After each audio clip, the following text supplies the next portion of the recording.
Friend, आज हम आपको तर्कसंगत क्रिया और अतार्किक क्रिया के बारे में बताएंगे। तो शुरू करते हैं।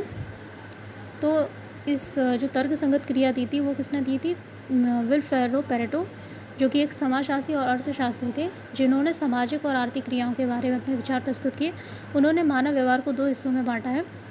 उन्होंने मानव व्यवहार को कितने हिस्सों में बांटा था? दो में बांटा था।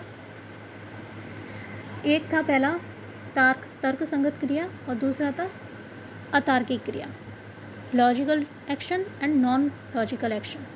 तो विल्फ्रेडो पैरेटो ने जो था वो 2 भागों में बांटा था, तर्कसंगत क्रिया और अतर्कसंगत क्रिया। तो चलिए अब हम समझते हैं कि तर्कसंगत क्रिया क्या होती है। तर्कसंगत क्रिया, लॉजिकल एक्शन। तर्कसंगत क्रिया वो होती है जिनका आधार स्पष्ट वैज्ञानिक और व्यवहारिक तर्क पर आधारित होता है। इसका एक उदाहरण लीजिए। यदि एक व्यक्ति अपनी आय को बढ़ाने के लिए नौकरी बदलता है तो यह एक तर्कसंगत क्रिया मानी जाएगी, क्योंकि उसका उद्देश्य साफ और तार्किक है। एक और उदाहरण लेते हैं। मान लीजिए एक छात्र को परीक्षा में अच्छे अंक चाहिए।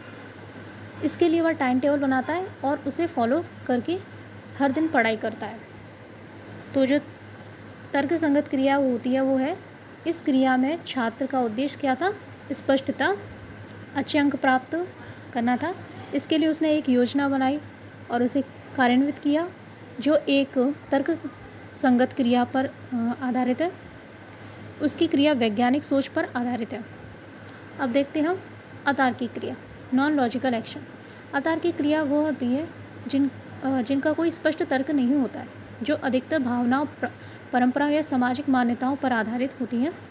जैसे कि कोई व्यक्ति बिना किसी वैज्ञानिक प्रमाण के अंधविश्वास मानता है तो यह एक अतार्किक क्रिया है। यह कार्रवाई उस व्यक्ति के लिए तर्कसंगत हो सकती है, लेकिन बाहरी दृष्टिकोण से इससे कोई तार्किक आधार नहीं है। इसका एक अतार्किक क्रिया का उदाहरण समझते हैं।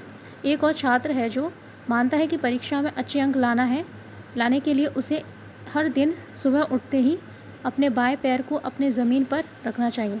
वह ऐसा करता है क्योंकि उसे यह विश्वास है कि इससे उसे सफलता मिलेगी। तो ये क्या था कि इस क्रिया का कोई वैज्ञानिक आधार नहीं है।